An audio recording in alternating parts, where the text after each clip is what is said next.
Good morning, good afternoon, good evening, whenever you're listening to this or watching this, if you're on YouTube or watching via Spotify. I hope you're having the most amazing day.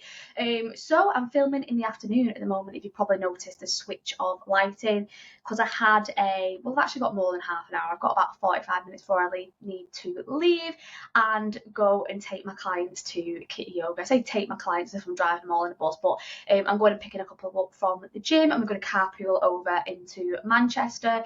If you don't know, I live in, technically I live in Wigan, but I'm going to be driving over to Warrington and then continuing on to Manchester to go to Kitty Yoga. So the Kitty Yoga thing, it's a team event. I do monthly team events with my clients, and in January we've got like a bit of a routine, a bit of a tradition, whatever you want to call it, where we always do some kind of yoga in January. So usually, in the past it's been hot yoga.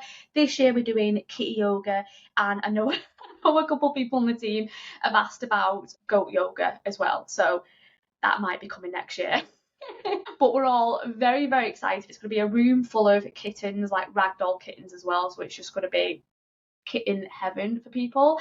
I'm going to do some yoga, going to play with the kitties, and then go on our merry ways. So I'm very, very excited about that. But I thought, whilst I've got a little bit of time, I'm going to come on, I'm going to do this podcast, because this podcast is going to be a little bit more casual than the other ones. It's basically going to be all about me.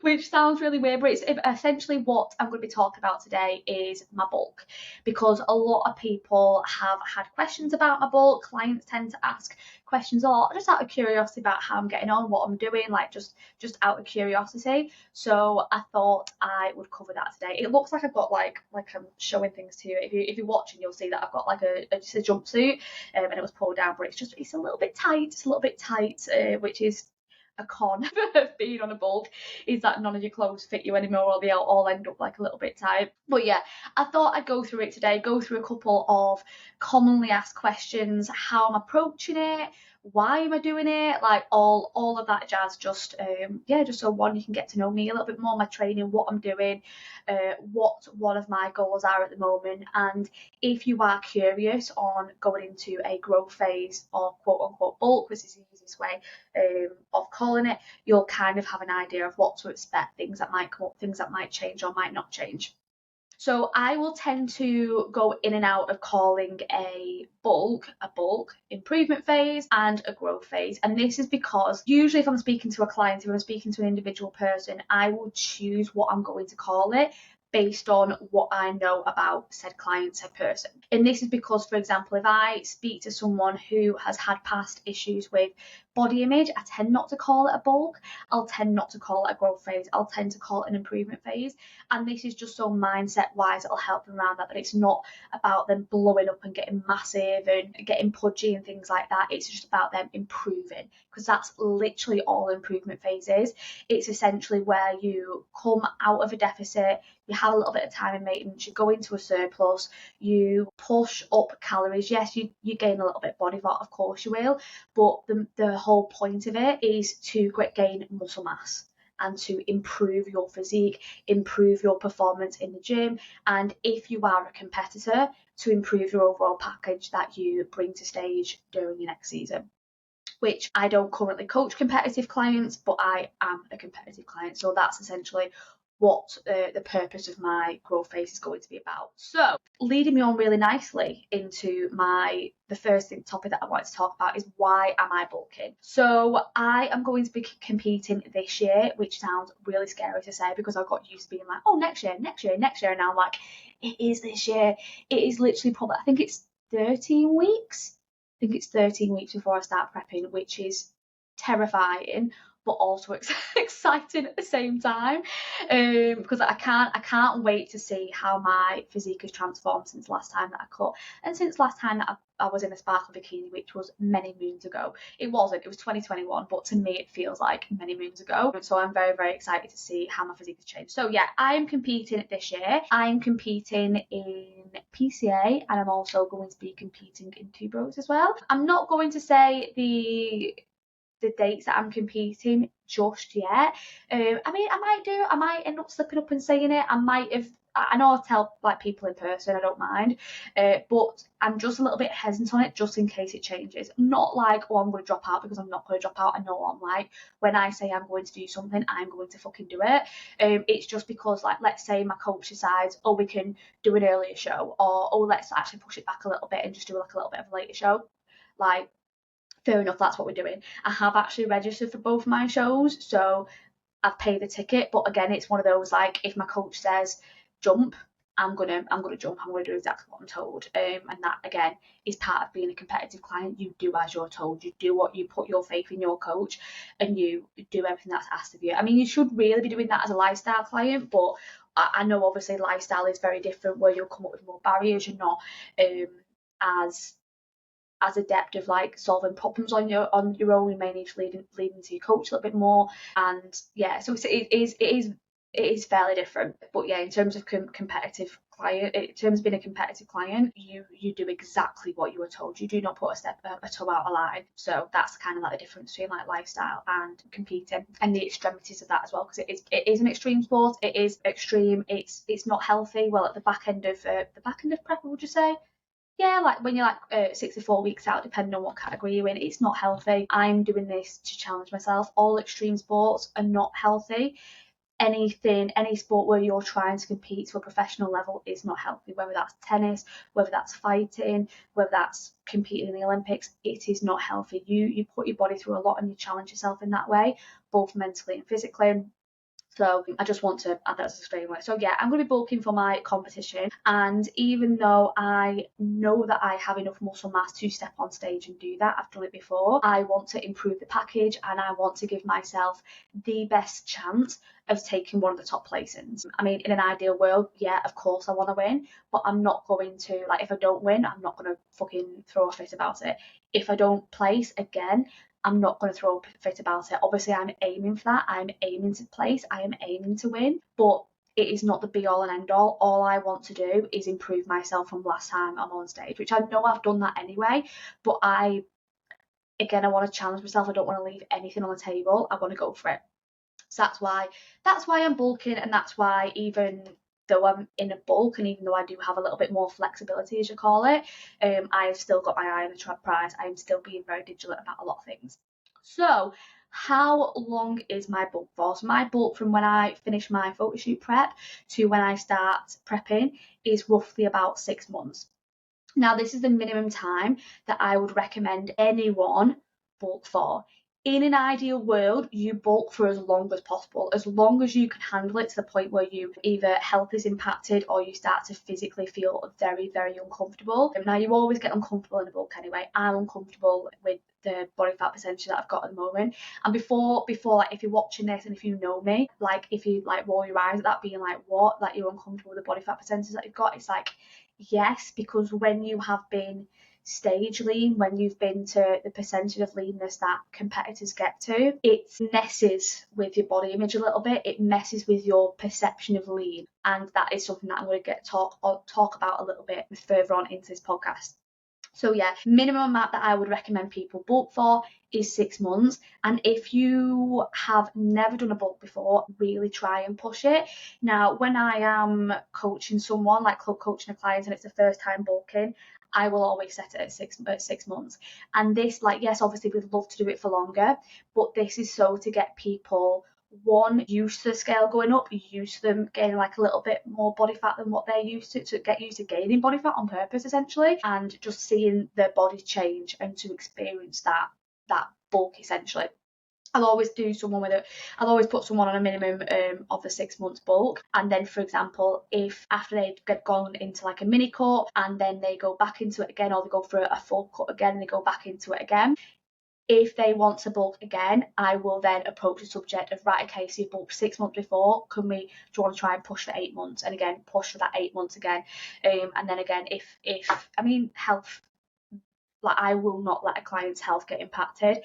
If things start to show where it gets to that point where it's like, okay, gain a little bit too much body fat, I'll just do a mini cut and then go again. But yeah, depending on the person, I will then approach the subject of, right, okay, you did 6 months, do you want to do 8 months, or do you want to do a year? Like, again, let's try and like put as much muscle mass on your frame as possible, because obviously with with a bulk, it's not so much about how many calories you can get down you, how many sessions you can do, how many plates you can add to your barbell, whatever. It's the time. Muscle building takes time. It's not so much what you do in the moment, it's how long you can do it for. Because essentially what you are doing when you're in the gym training and you're training fucking hard is you're ripping these muscles, you're creating little micro tears and you're damaging these muscles slightly. So then these muscles, as you recover, as you come away from the gym, you chill and relax, and your muscles then heal themselves and get stronger and adapt to the stimulus that you've put it through in the gym. And of course, that recovery and the muscles repairing themselves take, and depending on you, it might take longer. Depending on your genetics and your natural hormonal levels, it might take a little bit longer as well. You may put on more or less muscle mass, and unfortunately some people do have to work harder in this game, and that's like another story for another day. There are people who genetically can put on muscle mass quicker than others. Your height plays a key in this. Your age can play a key in this as well. Obviously your hormonal levels, your natural hormonal levels can play a key in that as well. That's genetics, isn't it? But yeah, so some people do have to work hard and others when they bulk. Some people do have to bulk for longer, and it's shit. It's not fair, but life isn't fair. There's no way of sugarcoating it. It's like, it's shit, you get on with it. If you want the muscle mass, you work for it regardless of the genetic gifts or the gifts that you don't have. Like, if you want it, still work for it regardless. So calories. So what are my calories on? So you might be shocked to hear that my calories are actually not that high. So I'm 5 foot. I'm a teeny tiny human, and my bulking calories, so I'm midway through my bulk. My calories might go a little bit higher, but they probably won't. My calories at the moment are just over 2,000, and they're just under 2,000 on my rest days as well. Now, a lot of people are probably shocked at that, because that is usually stated as maintenance for a lot of females. Now, remember, I am very active. I say very active. I'm not really. I train 4 times a week. I resistance train 4 times a week, but they are very long sessions. And I do cardio 2 times a week, which I'll go into a little bit more on the podcast. And I get like my 10k steps. Obviously, I'm a PT, so I'm tending to like loading and offloading barbells and machines and stuff like that pretty much every single day. So I am active in that way, but my calories are not overly high at all. Now, this isn't a bad thing at all. Like, it's just me. Like every person's different. Some people will need high calories, some people will need lower calories. I don't need that many calories to gain weight. It is what it is. It sucks. I'd love to be on fucking 3,000 calories, 4,000 calories, but it's probably not going to happen. Or if it does, it's going to be like years and years away before I can get to that point. And when I diet, my calories go low. Like, they go really, really low. It's very, very difficult for me to diet. I do have to push harder than some other people. Again, it sucks. Oh well, get on with it. It's one of those. It's like, I can't change it. I either go for it and do what I want to do and achieve what I want to achieve, or don't. But yeah, it's a little bit harder for me to diet. My calories do end up very, very low, and I can't be as flexible as other people when I'm dieting, and it is what it is. It's the con of being tiny, and it's just me as well. Some people who are the same height as me can eat more, but it's one of those. But I do get an off-plan meal once a week, and I'm not going to lie to you, I can eat. Actually, one of my friends who went out for her birthday, and we had the off-plan. I had my off-plan meal with her, and I had these like massive bowl of waffle fries, and I can't remember what was on it. I can't think. I don't know. But we had this we had the off-plan meal together, and then we went to Black Milk. And what did I get there? Oh, I got a Lotus cookie. I got a milkshake. Was there anything else? No, that was just it. But then when I was like eating my off-plan meal, me and her also finished off a little lad's meal as well. And she was like, for someone so small, you can really eat. And it's like, I can put it away. Like, I can do well. I can eat a lot. So I think, remember, that I'll also take into consideration with calories, because I think I can easily put away like 2,000, maybe even 3,000 on an off-plan meal. Like, it's bad, and it's not so much a binge. I can eat a lot. I can go out to eat, and I can put it away, even with more satiating foods. I'm a big eater. But yeah, so in terms of my calories are not overly high. If I got rid of my off-plan meal, I could probably have 2,500 maybe. That's just like a guesstimate, but I like my off-plan meal. It helps me socialise. It helps me just kind of like get rid of any cravings that I want. And when I'm dieting, I can't have an off-plan meal because it does screw up my deficit. So again, it's shit, but it's the way that I work. So my training, what is my training like, and does it train when I'm bulking and cutting? So my training has recently changed, but my training has only recently changed because my goal has changed. So originally when I went to my coach, I said I want to live the life of a bodybuilder, but I don't want to compete, and I just essentially want to get jacked. So my program was essentially just all over let's build muscle. Now when I turned around to him and said actually I do want to compete and the goal is wellness, but he said actually let's try bikini first, see how we do, see what you look like in stage condition, get judges' feedback back, and then push to wellness. Then my training has changed for bikini essentially. So that's a reason why my training has changed. But let's say if bikini was always my goal, my training probably wouldn't change. A few movements might have changed, repetitions and volume and stuff like that. But from bulking and cutting, your training shouldn't change. If it's working and if it's doing what it's meant to, it shouldn't really change. As I said, like it might change in terms of volume. So my glute volume has gone up quite a lot. My back volume, so my lat volume has gone up a shit ton because lats are my weaknesses. My lats and growing lats is my weakness. I've got diddy lats, and they need a battering in order to grow. So unfortunately, I've got all the fucking rows in the world trying to get my lats to grow. So at the moment, I've got 4 days of training. I've got an upper lower split, so I have 2 lower body days and 2 upper body days. I have also got 2 sessions of cardio as well, which are 25 minutes, and my heart rate is quite high. And then usually people in a bulk will have a low heart rate range of like 120, 130. But I have a chest condition. It tends to flare up if my CV health gets to a certain level of lowness. So it needs to be a certain level in order for my chest condition to be okay. Again, that's just individual to me. If someone's got like asthma, you might need to take that in consideration as well and do like a little bit more. My partner has got a heart condition, so he has to do a little bit more to look after his heart health. Everyone's individual that way. You might be able to get away with doing less, you might be able to get away with doing more. All I would say is that if you are planning to do your own bulk, do not get rid of cardio. It is really, honestly, it massively helps you in an improvement phase. It helps your recovery between sets. It helps you get through sets if you have a high rep range, again with that volume. So it helps you get through those, because obviously you want your weakness to be in muscle and not your CV health with you getting through sets. And yeah, it just keeps you healthy. Like at the end of the day, like you want your tick to be healthy. You want to be able to do this for a long time. So just take care of yourself basically. So yeah, I do 225 minutes at quite a decent heart rate range, which I like. It's not boring for me when I have it on, like when I have my heart rate at 120. It's mind numbing. I don't like doing it. Whereas if it's a little bit higher heart rate range, I feel like it goes faster. I feel like because I'm moving faster, the cardio goes faster, which I know isn't a thing, but in the way that I think it works like that. So yeah, upper lower split, lots of volume on my lats, lots and lots of rows, a decent amount of volume on my delts. My delts just need to touch a lat raise in the below, to be fair. Like it sounds probably egotistical, I'm quite gifted with my lats. I'm not, it's just I've got decent lats, they grow quite easily, don't have to do much for them to grow. My quads need to fucking grow as well, so one of my lower body days is fucking foul, but I love it at the same time. Like I'm quite psychotic with it. It's my favourite leg session, but I tend to get scared of it the day before and the day of. But when I'm doing it and then after it, I just feel like a fucking badass. Like I feel like I've won a war. And so yeah, like my quads are taking a beating. Hamstrings, not so much, but I've got all right hamstrings, and my glutes are taking a battering as well. Bikini is glutes, and I've got okay glutes at the moment, but they could be better. They're not bikini glutes. I've got decent glutes, but they're not bikini glutes. They need to be, has she had a BBL? Like that's where they are sore today. My quads aren't though. My quads recover quite well. Anyway, I'm going off on a tangent. This is why I tend to have like quite, not scripted, but I have quite a lot on, like if you ever see me look up, I'm just looking at my notes because I do go off on little tangents there. Right, so am I doing anything else? So like sleep, supplements, recovery, what else? What am I doing also in order to help me grow?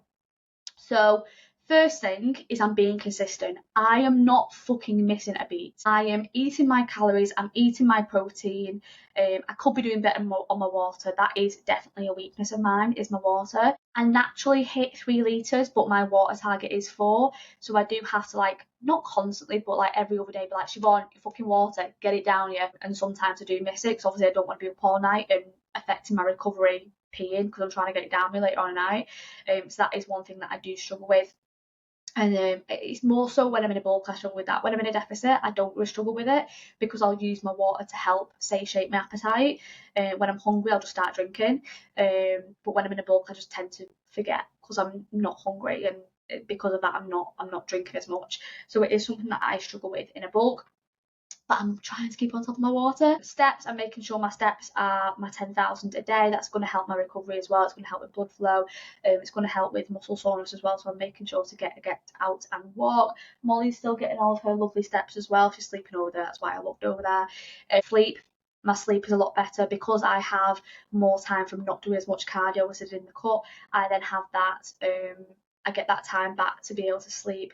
That sleep is going to help my recovery. It's going to help my muscles repair. It's going to help me stay focused in gym sessions. It's going to give me the energy to push through gym sessions. If you are asked about building muscle mass, sleep is your best weapon. If you can get 7 to 8 hours of sleep a night, I don't really get 7 to 8 hours sleep a night. I get usually about 6 to 7. Today I got 8 though. I was very happy. But if you can get that amount of sleep, take it and get it. It'll help a dieting phase as well, but it'll really help your growth phase on that. Just get the most out of that too. Supplements, I'm taking all my usual supplements. These haven't changed. So I mean, my supplements is I take my vitamin D, I take a multivit, I take omega 369. Ooh, I thought that was a yawn then. It isn't a yawn.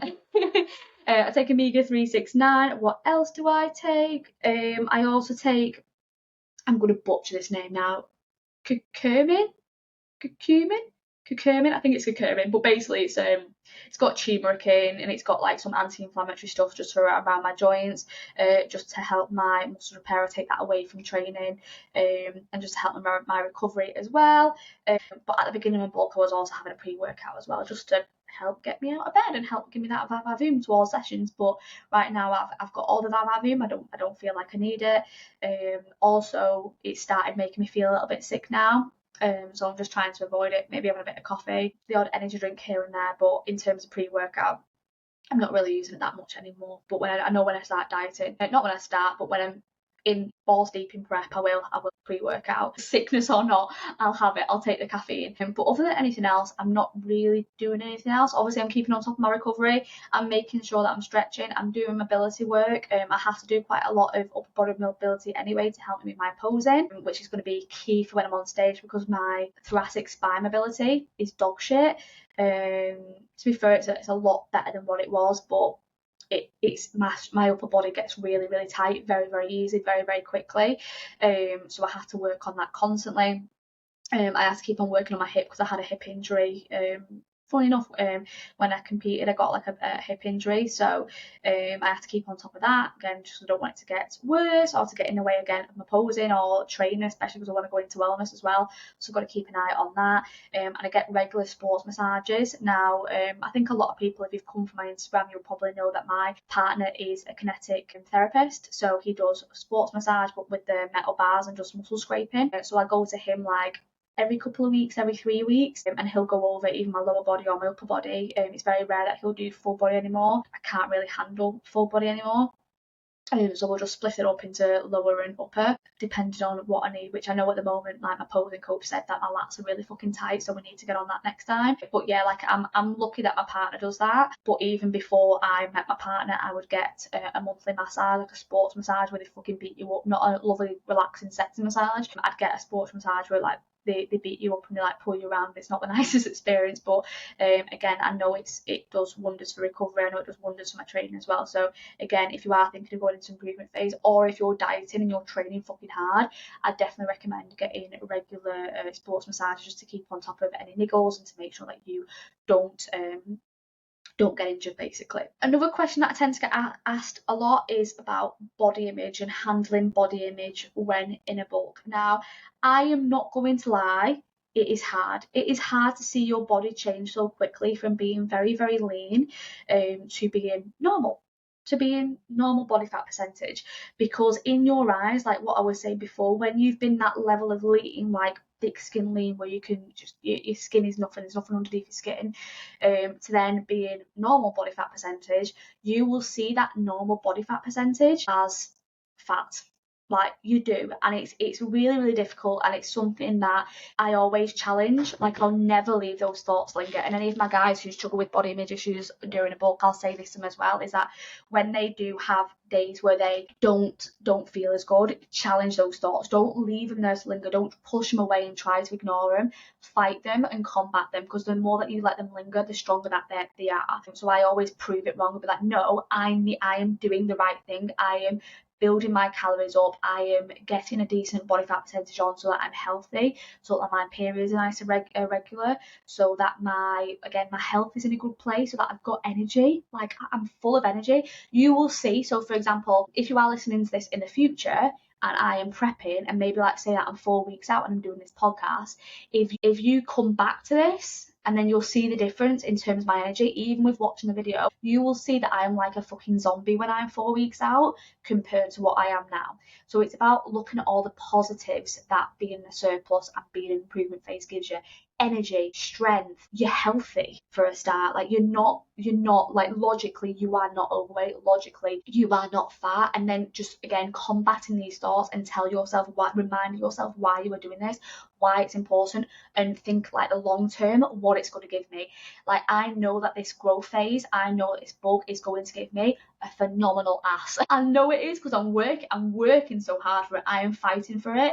So when I do have those like little funks, which is normal, we're human, we all have them, is combating them and give yourself a pep talk. I always say, like, what would your mum, what would your parents say about this? Like, how would your best friend, what would your best friend say if they could hear what you're saying inside your head? They'd probably have a fucking go at you. Have a fucking go at yourself. Don't speak to yourself like shit. Like you don't deserve that. No one deserves that. So if you do find yourself making nitpicky comments about yourself, which I hold my hands up, I 100% do, catch it. Catch it. Don't let it go. Don't push it aside. Don't ignore it. Catch it. Lean into it and correct it. Like you shouldn't, like, what am I trying to say now? Never let your thoughts linger, because it's only going to grow and get stronger, and then it's going to be even harder to combat it. And even if you might be saying things like, I know that I'm going to get a much better physique, I know the outcome of this is going to be amazing, even though you don't fully believe that, just keep on saying it, because it'll honestly help. Now once you've been through your first improvement phase, once you've dieted down and seen the results of your hard work, it'll be easier to combat that. Remember that if you've been through a fat loss phase before and you're going into a bulk, you have evidence that any body fat that you do gain on in a bulk, you can get it off. Like the body fat will come off, but the muscle mass that you wouldn't have gained from not like fully going into an improvement phase and not embracing it, won't be growing a deficit. Like it's only going to be grown with time in a bulk, pushing hard, pushing your food up, embracing that you're gaining a little bit of body fat, and embracing the fact that you've got some extra curves, you've got some extra like junk in your trunk. As I said, just trying to love it as much as you can, or just appreciating what it's doing for you in terms of like a body functionality perspective, in terms of what it's giving you within the gym as well. So in appreciating that, maybe even over the appearance of it, embracing that will help you gain that muscle mass, because you're only going to gain that muscle mass if you embrace that discomfort and fully go in it as well. So hopefully that helps. Lack of appetite as well. So I don't overly struggle with lack of put my teeth back in. I don't overly struggle with lack of appetite. This is something that I've had to learn to coach people through, because I'll go off food. Like I've recently just got off my meal plan, so I've had to do another meal plan for myself so that I get more satiation for my food. I don't overly struggle with lack of appetite, especially with my off-plan meals as well. But if you are struggling with lack of appetite, what I would suggest is focusing on low volume food. So not packing your food out with much low volume veg. It's focusing on things like corn, which is quite calorie dense, like beans, kidney beans, getting more like calorie, again, they're quite calorie dense sauces, maybe making your own sauces with like tomatoes and stuff like that, juices, bananas, dried fruits, really fucking good on calories. Having some soul food, there's nothing wrong with a bit of chocolate, a bit of biscuits, as long as it's 80% whole food, 20% soul food. There's nothing wrong with having some soul foods in there and having some things that you like. Getting away from diet food, so instead of 0% yogurt, I still have 0% yogurt because, as I said, I don't have an issue with appetite. Instead of your 0% fat Greek yogurt, you might have like your 5 or your 10% or your full fat Greek yogurt. You might have those things instead. Again, instead of skinny syrups, have the full sugar, have the full fat milk. All these little things add up and make a big difference towards your calories. If you're a guy, it does get a little bit harder, but then if you're a male listening to this and you're struggling with lack of appetite, pushing on a bulk, message me and I'll give you a little bit more advice that is a bit more specific for you. But in terms of females, even just those little teeny tiny tweaks that you can make, going to full fat milk and stuff like that, can make a massive difference. Fattier cuts of meat, pushing your fat up, all the peanut butter, all the dark chocolate, nuts and things like that, it can make a big difference to your appetite too. So that is everything that I want to talk to you about today. Hopefully you've enjoyed listening along, finding a little bit more about my growth phase, but a growth phase in general. I will be updating you as I go on throughout my growth phase and just maybe answering any other questions that you have. So if you do have any other questions off the back of this, please leave a comment down below on Spotify, or if you're watching this on YouTube, also leave a comment as well. I'll add this to my bank so that next time I do film an update on my bulk, I can answer those as well in as much detail as possible. Also remember that if you are looking to go into a growth phase of your own, please check out my Instagram. If you've not come from my Instagram, and if you're not following me on Instagram, it is Siobhan, spelled Siobhan. I always have to do that. Body balance, all one word, because I post loads of things about that, like loads of tips both for fat loss and for an improvement phase, and of course I'm keeping people up to date on my stories as well. But thank you as usual for listening to me ramble. Any questions, you know exactly where I am, just shoot me over a comment or a message on my Instagram and I will get back to you as soon as possible. Have a lovely rest of the day whenever you're watching this, and I'll see you on the next one.